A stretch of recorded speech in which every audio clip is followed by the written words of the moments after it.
My mom grew up, her family was kind of wild, like they were low-key in like a crazy cult. And then my dad left because Detroit, he was in the worst part of Detroit. So he went to the Air Force actually, right out of high school. And stationed in Paris. I still have the same favorite classes, English and bio. Bio? And Spanish, yeah, that's, AP bio. That's the most random, like none of them even linked. I didn't have to take it at Georgetown. I tested out a AP bio. My mom, when I went to high school, was just like, I know you're getting grades now, but you could fail all your classes and I would love you if you did your best. I was kind of in limbo, so I started working at like sneaker stores and then I started tutoring. And that's when it got real, because tutoring gave me enough money to like do what I've been doing the last 2 years and like reinvest in myself and all that. Yeah.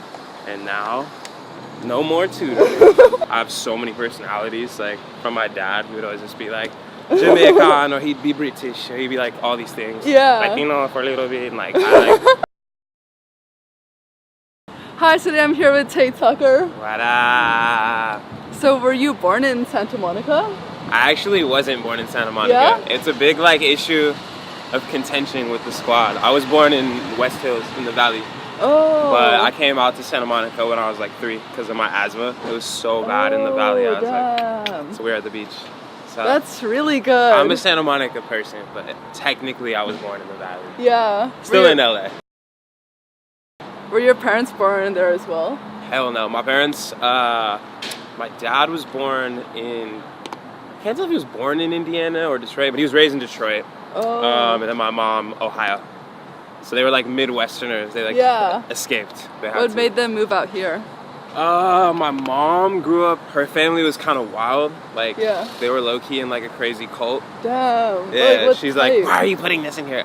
It was like this worldwide church of God, and it was like you pay a crazy amount of tithe, and like it was a very constraining childhood. Like she went to like 11 schools before she was in like 8th grade and shit. Yeah. So, and she drove by like burning crosses and was just like, yo, I'm out. So she started working when she was like 16 and just came out here actually for singing, and then ended up being an accountant. And then my dad left because Detroit, he was in the worst part of Detroit. So he went to the Air Force actually, right out of high school. And stationed in Paris. That's crazy. Yeah, they had like crazy, crazy lives. But LA was like this, obviously this booming, chill, you know, accepting place. The Midwest was not that for them. Yeah. So was she the only musician in her family, like being a singer? My dad actually was he was an actor. He just passed this year, but he was an actor and like a singer. Like he filled in for a group called the Precisions for a little bit. They were like a pretty big Motown group. Yeah. He had a crazy voice. And then my mom sang. So they actually met at Virgin Records. Yeah. So it was like, it's a very musical So she was doing accounting for them, or? She was doing consulting, so she was like in the books, keeping them in the green. Like they're all basically really volatile startups when they start. Like Virgin, she was one of the original people working on Virgin Records. She got to work with Richard Branson. I have like the OG Virgin Records varsity jacket with both my parents' names on it. Wow. Yeah, so that gave you kind of like an insight to the music industry. Kind of. I was really more into film because my dad. I was always on sets and stuff and TV sets and all that. Music was just kind of like, they were all good at it. Even my sister, I was never like I played drums. That was like my thing. Yeah. So. Didn't you have like a legendary like jazz drum? Yeah, Kay Carlson, the late great Kay Carlson. Google her. She's a pioneer. Your parents found her, or? Yeah, they were like you know how parents like be the ones who actually look at the name tags and shit, or like the business cards in like coffee shops. You know, there's like the section where they put up their ads. Like they actually went there and they were like, oh, this quaint little white woman looks mad cute. Like, and she was crazy talented. She lived right near us. And she was teaching at LMU, so I was like right near where I lived. Did you get like super into jazz? Did you like perform or join a band? It was crazy. Yeah, I don't know. It was just weird because I grew up like rock. Like that was like why I wanted to drum. So like to be introduced to jazz and the syncopation of that. I don't know. I just found myself going to a lot of old people events with her, and like I didn't really feel like it fit into my life. So I never. Our falling out came when I didn't really pursue it in high school, like in the band, because I was like playing basketball and stuff. So. Yeah. So then it turned into like rapping. She wasn't like hyped on that, but it was like where the percussion came in. What were your favorite subjects back then in high school? Man, I like just stopped tutoring. Like I just started doing English music full time. Yeah, so like I still have the same favorite classes: English and bio Bio? And AP That's Bio. the most random, like none of them even linked. I didn't have to take it at Georgetown. I tested out a AP damn. Bio. I had he looked like a shark. My teacher, he was like the head of the Academic team, academic decathlon kids. So he like went hard on us. Damn. Yeah, it was crazy. What about English do you like so much? There's like a lot of ways to get to one answer, but I feel like it's becoming my least favorite thing about it too. Really? Because like a lot of old authors get way more credit than they deserve. Shout out. I'm not gonna name names. Which are your favorite authors like of all time? I think Or Toni books? Morrison, like by far. I've read all of her books. I took a Mm-hmm. course on her, so I had to read one a week and just go really in depth. The way she like reimagines history, she's just a beast. She's definitely underrated. I think she's the best contemporary writer. Yeah. The dude who wrote, why am I blanking on his name? Three Musketeers and Count of Monte Cristo. What was his name? He was just this I know his story more than his writing actually, because Dumas, Alexander Dumas. He was like this Spanish Moor, so there was like this whole like mysterious black history to him and like his writings. Yeah. A lot of people didn't know that the author of these books was a man of color, and I don't know. And then Shakespeare, like Othello's the best play ever written by far. Damn. We're also behind the only strip club I ever went to in my life. It was the worst night ever. Oh really? I have to go to a lot of them in Atlanta when I go, because like that's what you do. But I feel like it's not the thing. This in LA. one? Yeah. Oh my god. PSA, don't go to bad strip clubs. Traumatizing. Oh my god, that's so funny. Just hurt my soul. Were you always like a super academic person in high school then? I mean, to go to Georgetown? I would say so, but like real low key, you know, like not that low key. I was like kind of low key nerdy. Yeah. Like it wasn't like, I don't know. I also had a lot of learning challenges. Yeah. Like through middle school, I went to school with no grades. It was a really free-flowing school. Yeah. And I worked through a lot of those problems, Damn. but like I played catch-up for most of high school in Georgetown, and then I felt like I finally surpassed what I wanted to do in Georgetown. But yeah, it was hard. Like kids are just so smart, and they go to like boarding schools, and they like have these crazy, I don't know, they learned how to think earlier than I did. So that was like the biggest thing, was learning how to actually think. Damn. I don't think enough kids learn that. It's like memorization and regurgitation. It is, yeah. That's so different. So I guess I've always been in pursuit of like expansion and learning. Did your parents push you to go to like a top band school, or was that something? Hell no. I'm like the only person in my family to go to a school like that. They were so open. My mom, when I went to high school, was just like, I know you're getting grades now, but you could fail all your classes, and I would love you if you did your best. But like me, I was like, yo, fuck that. Like, I don't want to be a failure, and you guys I'm not trying to live with you forever. Like, so.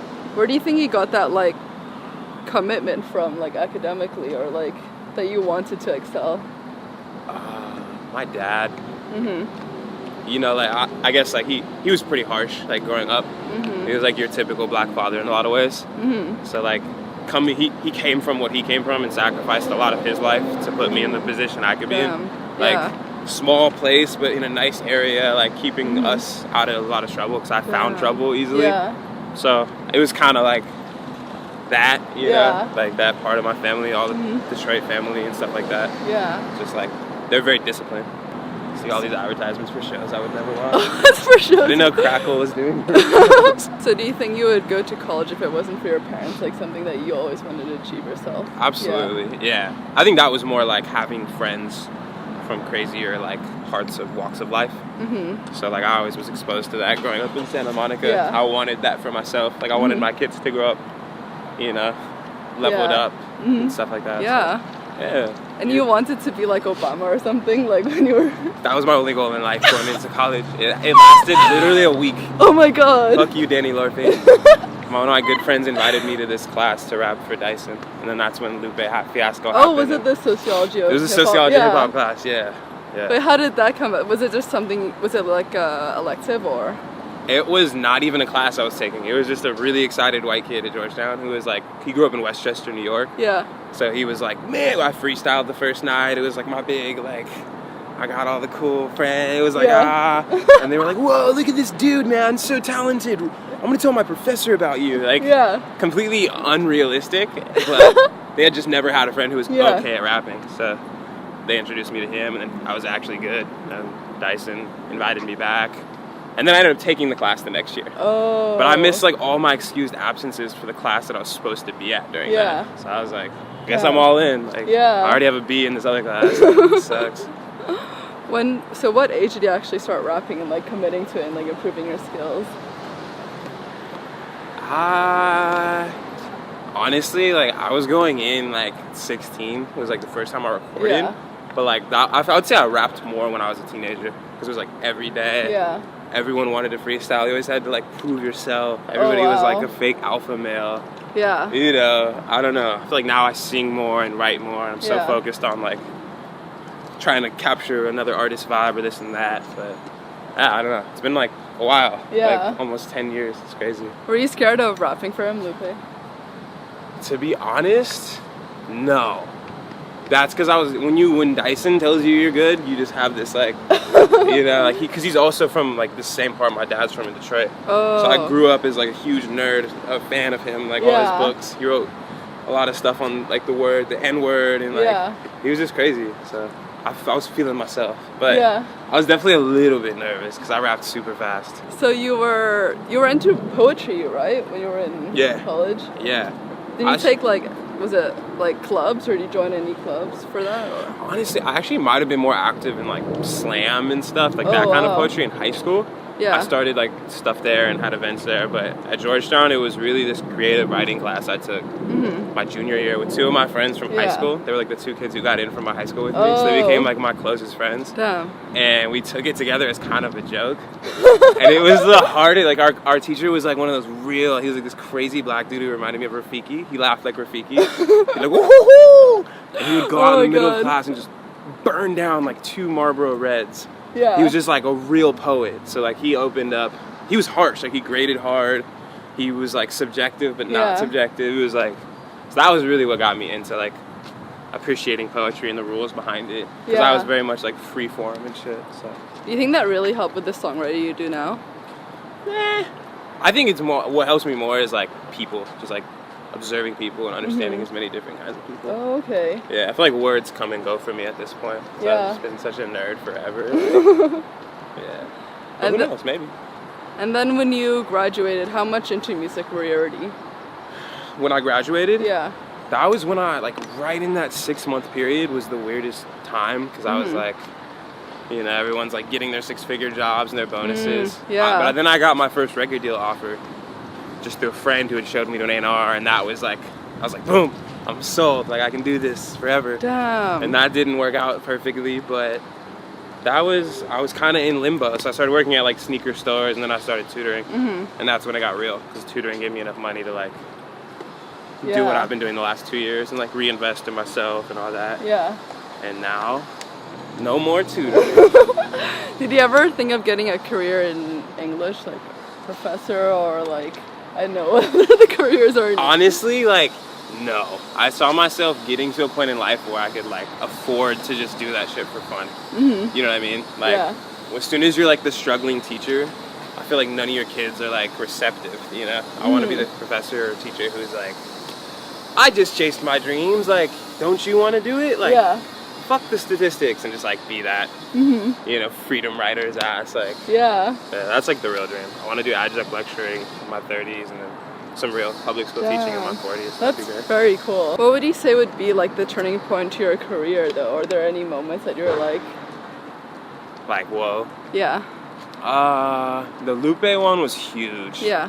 Just because I'm also in a world of just like rich white kids I didn't understand, so it was like a validating thing to happen right when I started school. Yeah. So you felt like you couldn't really fit in? Yeah, like it was just hard. Like, everyone's smart. Like, you're not gonna be the smartest person. Definitely not gonna be the richest person. Like, but I found myself becoming like the coolest person just because I was like who I was. Yeah. And that took most people like 4 years to even think about what that meant. Damn. So that was cool. And then like, I guess recently, Just Wanna, like my song that it's so good. Thank you. It was supposed to be a throwaway. It was supposed to be the throwaway song. It's so good. Yeah, we were like, yo, we're gonna drop this and then put the project out, and then I just had to do all the PR. I'd like hired people to do PR. Wow. They dropped the ball, so I had to email these writers. One writer like extorted me. He's like, yo, pay me like this, and like no. And I did it, and it actually helped. And then it got on a Spotify playlist, and it was like the crazy. It was just this trick. I was on the charts, and then they made the radio in certain places. It was just like, and then we got it on Empire. That was cool. So crazy. That was like a big moment for an independent artist. So. Yeah. How were you? able to even like find those connections? Because you weren't really in the like music scene, right? Just from college. I mean, I had like blog friends, and like LA is a small place. That's one thing I will say as being from here, but not everybody takes you seriously. Like most people who could have helped me didn't when it was early on. So it was really just like luck and a lot of hard work. Yeah. Did you have like someone to mentor you at all?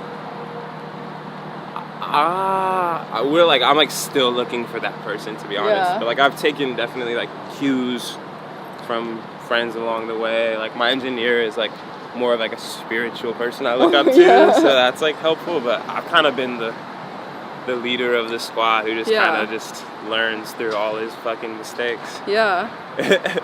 Would you say the image you portray is more of like an alter ego, or do you think it's like an accurate representation of your personality? What do you think? I think it's kind of like an alter ego. You're kind of like I don't know, more like jokey in person and like, I don't know, personal, but that just seems kind of like, I don't know, like super confident. Well, you are, but like, you know what I mean? Yeah, no, it's definitely like being the son of an actor, and like also just like if you look at rap right now, like there's enough people doing the same shit that I like kind of do on camera. It's just arrogance. I don't know. Yeah, arrogance. It's like I have the artist persona, and then, you know what I mean? Why did you decide to select that part of your personality instead of like the funny, jokey part that I feel like people could relate more? I think that person is coming out. Like that's what the whole last 2 videos I put out have been about.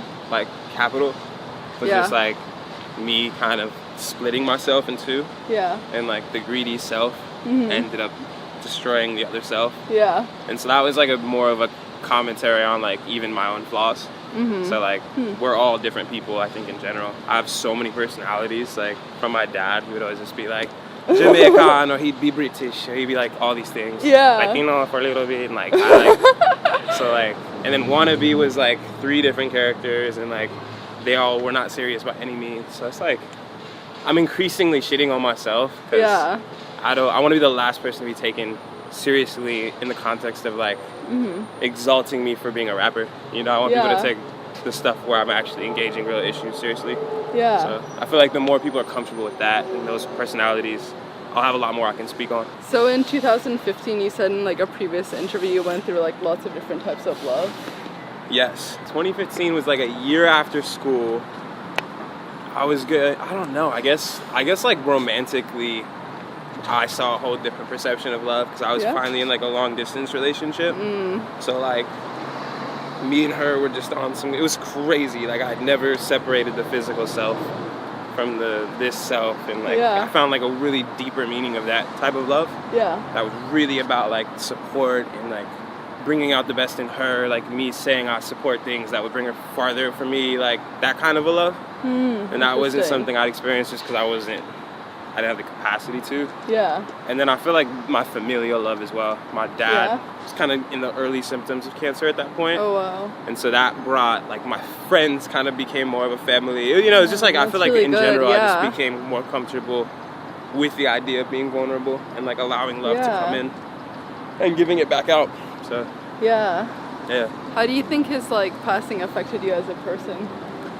It made me fucking rush. Like, Just Wanna was like the dopest shit because I had to get it out so we could see it. And he got to see like the Billboard charts. That's so amazing. So I was like, because he knew where it was going. He got to see me get like other offers, like starting to meet some people that I'd always idolized. And it was that, you know what I mean? Wow, it made it like urgent. Every day I came home, I was like, Dad, look what I did. Wow. So I was like living there with him, you know, it was like really special. That's really, really special. Yeah, it was dope. It was like, I look back at it and just appreciated that I was able to be present for him. How would you say you've grown since your teenage years as a person? Wow. I think realizing that the world is much bigger than myself, like not in a like conceptual way, but like actually how I live my life, you know? So like even from like girls, I was much more of like a flavor of the day, like kind of a heartbreaky sort of person, and that's completely different. Like, totally.